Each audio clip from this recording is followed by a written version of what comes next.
Howdy, partner. I'm coming to you here from Galveston, Texas to talk to you about 8 things you need to know before you come visit Galveston, Texas. And so the first thing you need to know before you come to Galveston, Texas is about the weather here in Galveston. I know it looks really nice and sunny behind me right now. You can kind of see a little bit of the beaches in the background. It looks great. But during the summer season, it is a hurricane town, right? So you will have a situation like we have sometime probably 3 or 4 hours from now. The skies will get pitch black because there's a tropical depression heading our way, cutting right between Texas and Louisiana. So there's going to be a lot of rainfall. It's something that you got to watch out for whenever you're planning your trip during some of these summer months, is that it won't always necessarily look like this. It is very famous for hurricanes here at certain times, and so it's something that you want to watch out for when you're planning your trip to Galveston. Which leads us into the second thing you need to know before you visit Galveston, is that there's a lot of history here in Galveston, Texas, including one of the worst natural disasters to ever occur in 1900, being a hurricane that killed over 10,000 people, which at the time was a fourth of the population over here in Galveston. There's been a lot of things that have changed since then. They have what's known as the seawall, which is actually very cool. It's the longest single sidewalk that you have in the United States, but it's a 17-foot dip, right, to try to protect from some of that flooding that you might see at certain times when you have very, very heavy rainfall or hurricanes coming through. They actually, in addition to that, moved the city up 17 feet as well, literally lifting all of the buildings off the ground, right? And you can see them, most of them on stilts in today's time, to avoid some of that same kind of disaster that you might have, bringing in this incredible, just pounds and pounds of dirt, cement. You can even see that they mixed in shells alongside it, and it's absolutely incredible feat of humanity to see whenever you're coming here and the historical value of that. And with that, very interesting about Galveston is actually there was quite a while where it was known as the free city of Galveston. Prostitution rings ran rampant here. There's over 50 houses of prostitution that you can find in Galveston. There was gambling, casinos. It was quite known as the Vice City before Sin City in Nevada was built. This was really the go-to place at the time. There were times where literally around 40,000 people would be coming in through specifically built trains from Houston, Texas to Galveston to take part in the gambling, the illicit sex, the drugs, and all that, right, before you got it as a lot more famous of a thing over in Sin City, Nevada, right, and some of these other locations throughout the United States. A lot of people had it known as the Amsterdam of the USA, up until about the 1960s in some cases, when all of that started to die down. So with that said, right, my number 3 thing for you to know about Galveston, Texas is not to sleep on Galveston, Texas when planning your next vacation. I know it's a place that many folks may not have heard of, right, especially my younger crowd, but it's absolutely a fantastic place to go. There's tons and tons of things to do, lots and lots of history that you can learn along the way. They have this beautiful Victorian-style architecture from when the city was reclaimed, lots and lots of old-style buildings that you really won't see anywhere else in the United States, from looking back to its very famous era, right, as a city.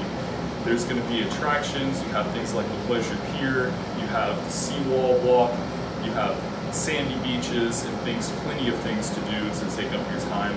There's most of the year where it's going to be extremely good weather as well here in Galveston, and you can just have a lot of fun with yourself or your family, very relaxing vacations, lots of great places to eat as well, with a really interesting mix of types of foods that you can get here from different cultures throughout time.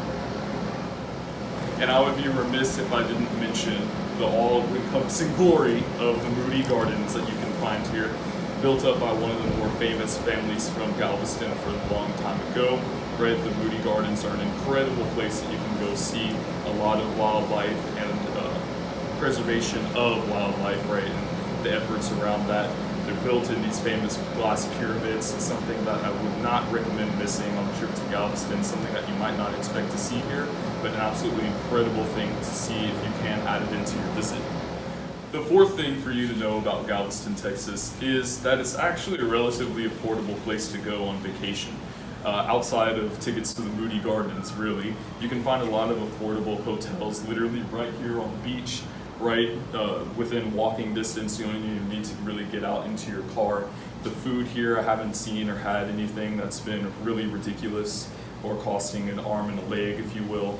There's a lot of places that you can go that are relatively cheap and inexpensive, or at least fair along those lines if you're talking about food, if you're talking about entertainment. And I would really recommend, they have this thing called the Galveston Sea Pass, in which you can actually get 25 to sometimes 40% off of certain things that you might like to do here at the island if you're pre-purchasing it on that one instead. And so you can save a lot of money that way and get to see a lot of these other things that we're going to talk about, you know, here in Galveston, a lot of the things to do, including things like the Moody Gardens and the Pleasure Pier.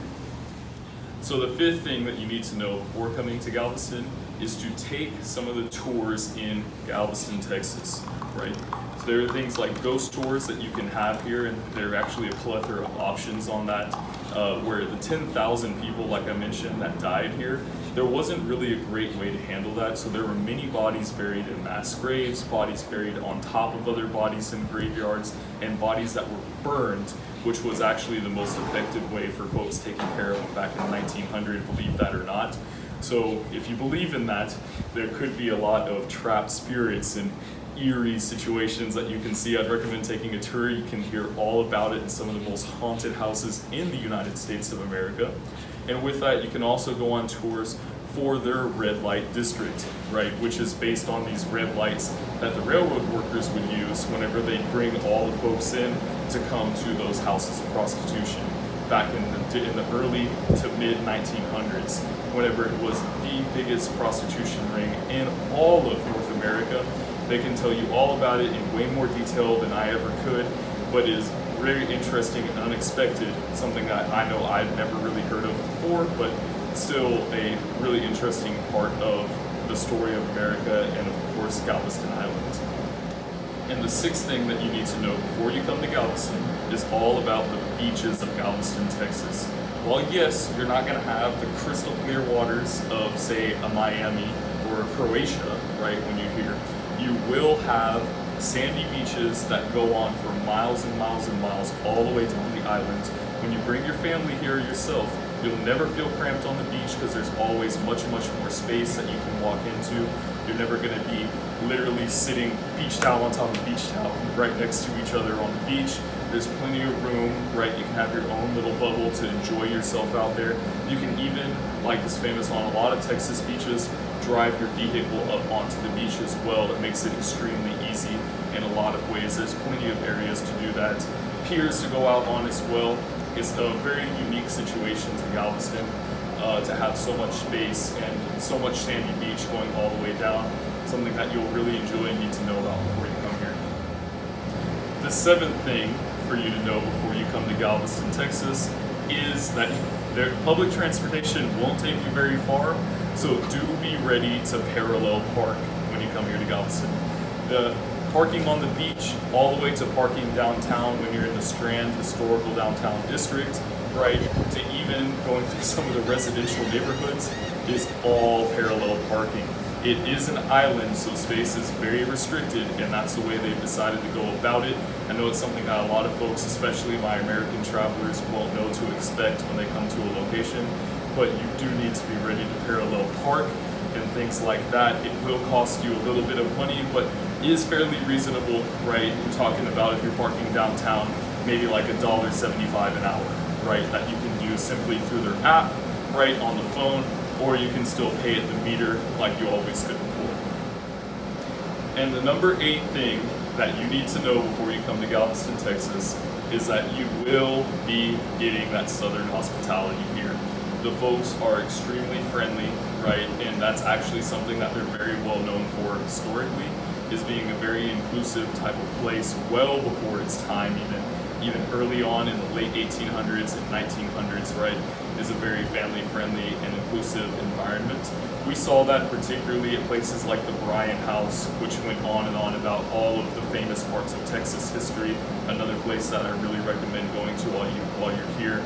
The ladies and gentlemen working in there are extremely friendly, and also even outside at the farmers market, right, where you're gonna have a lot of friendly folks just really happy to see you. Everybody knows and understands that you're probably a tourist, right?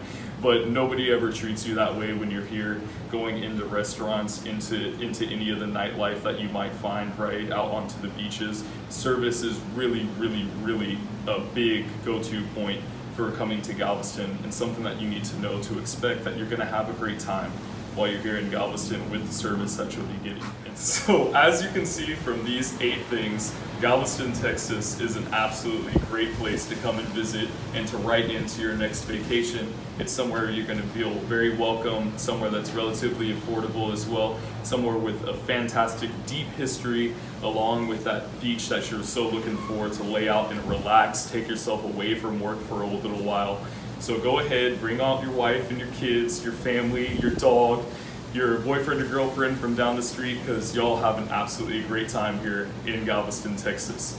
And with that, drop a like, a subscribe, and we'll be sure to see you in the next video.